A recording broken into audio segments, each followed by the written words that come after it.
10,000 रुपया प्रति माह हो।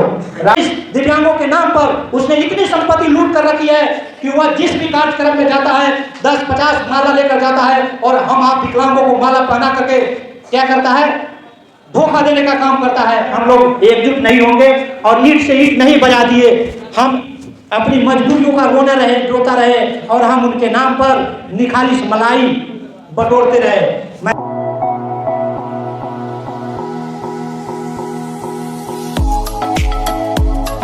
साथियों, आज इस मंच के माध्यम से, इस कार्यक्रम के माध्यम से आप सबों के उत्थान के लिए हम सरकार से साफ सुथरी मांग कर रहे हैं, जो आप सबों से समर्थित है।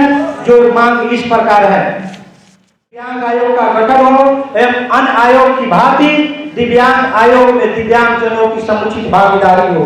पंचायती राज, नगर निकायों से लेकर विधानसभा, विधान परिषद, राज्यसभा एवं लोकसभा के सदस्यों के निर्वाचन में दिव्यांग जनों के लिए 5% आरक्षण दिया जाए और दिव्यांग जनों के लिए भी चुनाव लड़ने के लिए सभी स्तरों पर सीट आरक्षित किए जाए। ये मैं नहीं कह रहा हूं साथियों, यह संयुक्त राष्ट्र कन्वेंशन का एक हिस्सा है और RPWD एक्ट 2016 का धारा 37 इस बात की पुष्टि करती है, परंतु सरकार हमारी राजनीतिक भागीदारी नहीं करना चाहती है।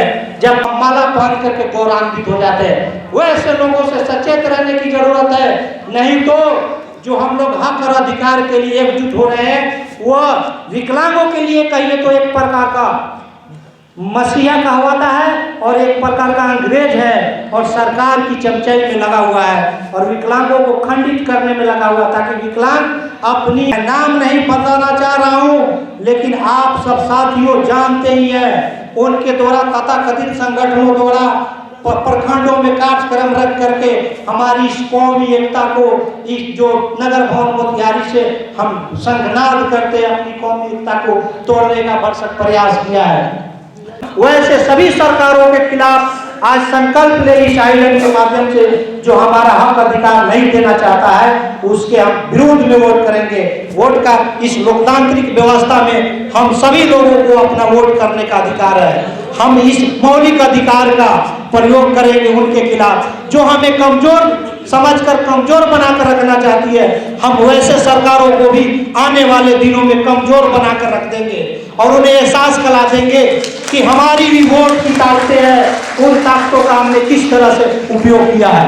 लेकिन साथियों, वोट के समय हमारी गिनती नहीं होती है, हमारी गिनती समुदायों के आधार पर, जातियों के आधार पर आती है। जातियों और समुदायों के भीड़ में हम वोट कर देते हैं। इन सब चीजों पर भी हमें लगाम लग रहा है। हम उस दल को, उस समाज को, उस समर्थित उम्मीदवारों को वोट करेंगे जो विकलांगता के आधार पर वोट मांगने आएगा और इस बात की घोषणा करेगी कि चुनाव जीतने के बाद या चुनाव जीतने से पहले ही विकलांग लोगों के लिए वो क्या करेगा। उसके घोषणा पत्र में अगर विकलांग लोगों के समुचित अधिकार, भागीदारी और उनके लिए कुछ कार्य नहीं करने की घोषणा होगी, वैसे सारे उम्मीदवारों को हम बहिष्कार करेंगे। ये बात जब तक हम लोग माइंड मेकअप नहीं करेंगे, माइंड सेट नहीं करेंगे, किस जाति की बात हम करते हैं, इसमें जितने हमारे दिव्यांग जन साथी है, इसमें से मैं जानता हूँ 2% लोगों का वैवाहिक जीवन हुआ है, बाकी 98% लोग अविवाहित जीवन को बसर कर रहे हैं। अगर आपकी कुछ जातियों में होती तो जरूर कोई जाति वाले ने अपने बेटी से आपकी शादी रचाया होता, लेकिन जब शादी की बात आती है तो आपकी जातियों में गिनती नहीं होती है, आपके विकलांगता के आधार पर गिनती होती है, जिसका नतीजा है कि विकलांग व्यक्तियों का विवाहित दर बहुत ही कम है। ये अत्यंत चिंताजनक है।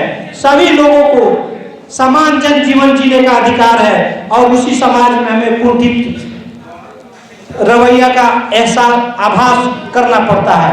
ये अपने आप में ये दिव्यांग लोगों को माइंड सेट करना होगा, अपनी अधिकार, अपनी सामाजिक सहभागिता की लड़ाई खुद से लड़ना होगा। साथियों, मैं सरकार की एक महत्वाकांक्षी योजना की इस मंच के माध्यम से सराहना भी करना चाहता हूँ। दिव्यांग जनों की विवाह को प्रोत्साहन दर को बढ़ाने के लिए बिहार सरकार ने मुख्यमंत्री निःशक्त विवाह प्रोत्साहन योजना की शुरुआत की है, ताकि दिव्यांग जनों के वैवाहिक दर में बढ़ोतरी हो।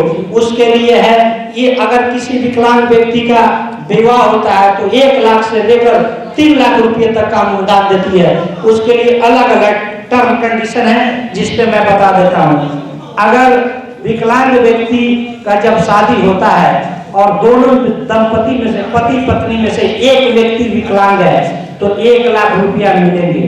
अगर पति पत्नी में से कोई एक व्यक्ति विकलांग है और दोनों में इंटर का शादी होता है, अगर दोनों की जाति एक नहीं है अलग है तो 2 लाख रुपया मिलेगा। अगर दोनों पति पत्नी विकलांग है पति पत्नी और दोनों का जाति समान है तो भी 2 लाख मिलेगा, 1 लाख रुपया मिलेगा।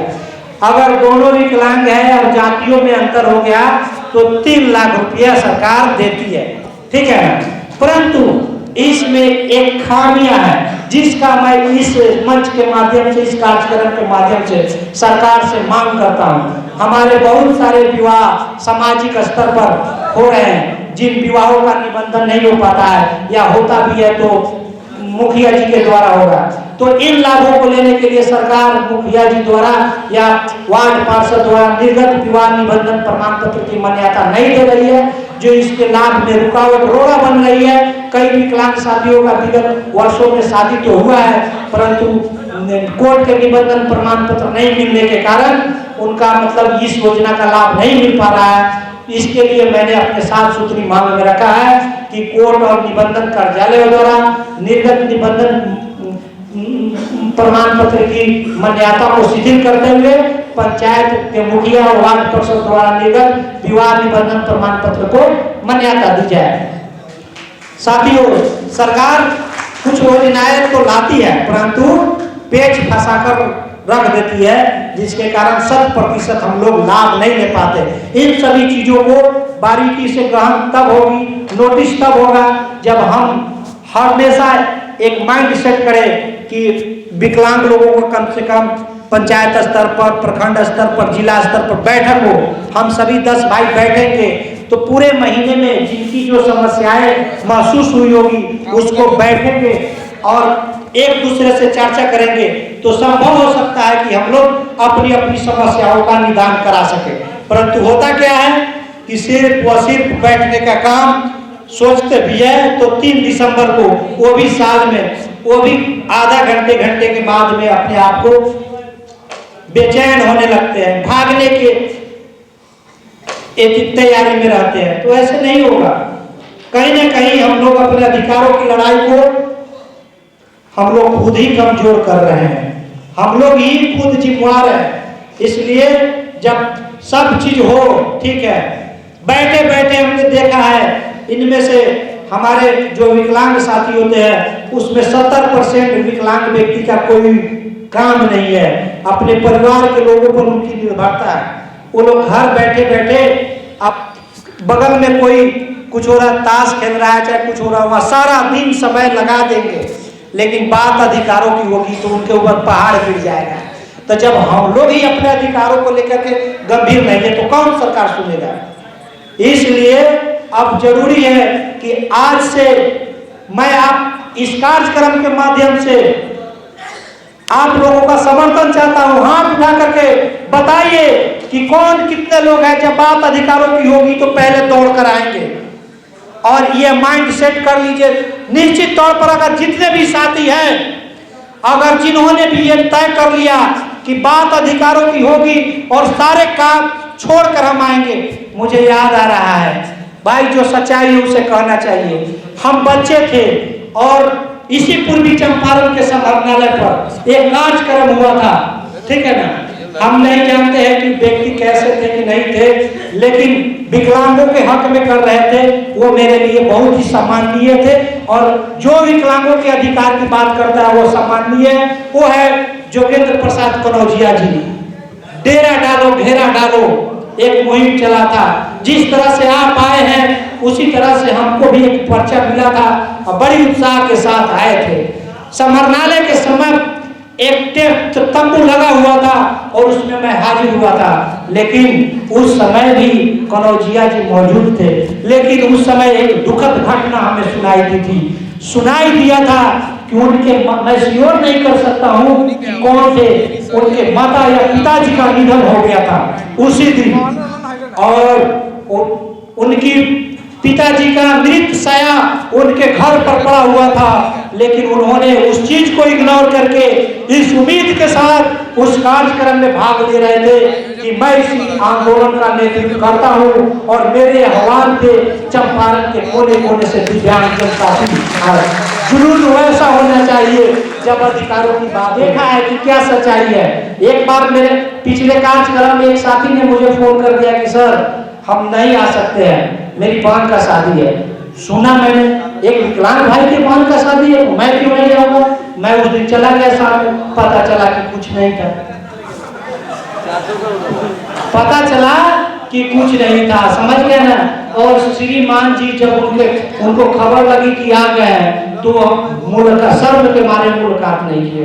अगर ऐसी सोच रहेगी, मैंने मान लीजिए कि कार्यक्रम था, ठीक है, मैंने रखा, किसी की बहन की शादी हो तो अगर वो विकलांग भाई आपसे हमारी भाईचारा है तो मेरी भी तो बहन हुई ना, तो मेरा फर्ज बनता है ना।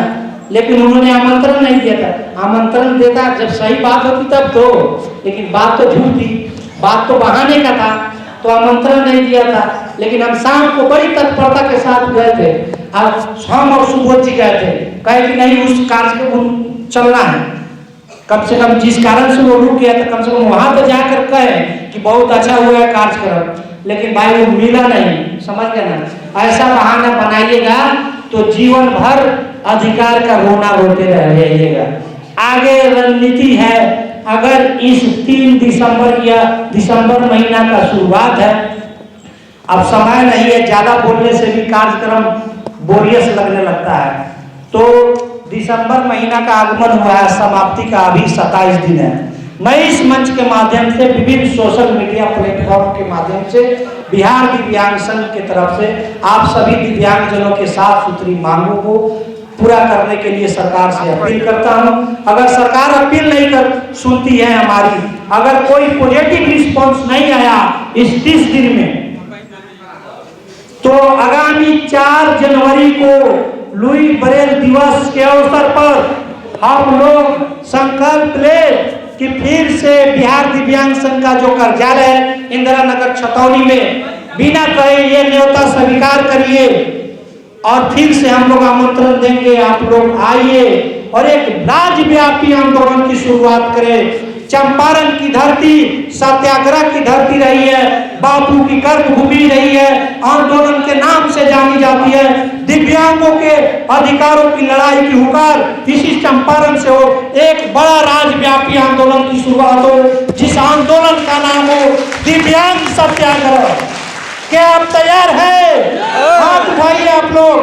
और कोई बहाना नहीं, अगर समुचित लेना है अधिकार तो इस बार सरकार को ईंट से ईंट बजा देने का संकल्प लीजिए और चलिए उदय जायसवाल के नेतृत्व में हम सभी दिव्यांगजन, सत्यनारायण गुप्ता के नेतृत्व में सामाजिक मानवाधिकार कार्यकर्ता अजहर हुसैन अंसारी जी के नेतृत्व में, ये सभी हम लोगों के लिए परमादरणीय गार्जियन है। इनका लगभग विकलांगता के क्षेत्र में 30 वर्षों का अनुभव है। इन सबों के अनुभवों को अनुसरण करते हुए दिव्यांग सत्याग्रह आंदोलन की शुरुआत करें और सभी दिव्यांग भाइयों को एक मंच पर लाए और अपने अधिकार की बात करें। साथियों, मैं अब कुछ ही क्षणों में अपने वाणी को विराम दूंगा, लेकिन इस टाउन हॉल को गुंजयमान कर दीजिए कुछ नारों से। मैं कुछ नारे का स्लोगन का परिचय कुछ दिव्यांग सा मैंने उपलब्ध कराया था ताकि सभी लोग एक अच्छा, देखिए कहावत क्या है, आज जो ना बिजनेस वाले क्या करते हैं, बिजनेस वालों का है जो दिखता है सो बिकता है, ये प्रोफेशनल एक शब्द है, ठीक है ना। सभी चीजों का मार्केटिंग हो रहा है, कितना अच्छा से अच्छा एक्सपोज करें, प्रपोज करें कि हमारी बातें विभिन्न माध्यमों से सरकार तक, बुद्धिजीवियों तक, प्रबुद्धजनों तक, दिव्यांग लोगों के प्रति सहानुभूति रखने वाले लोगों तक पहुंच सके, हमारी एडवोकेसी कर सके, हमारी बातें उचित लोगों तक पहुंचा सके। हम ही एक माध्यम नहीं है, आप ही एक माध्यम नहीं है, हमारे वैसे सारे लोग हैं, मीडिया के लोग हैं, समाज से भी है, प्रबुद्धजन है जो मानवता में विश्वास रखते हैं।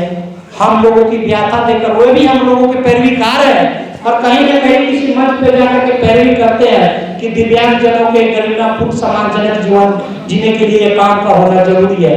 तो हम लोग जो स्लोगन आप लोगों को दिए थे उसके माध्यम से साथियों, आप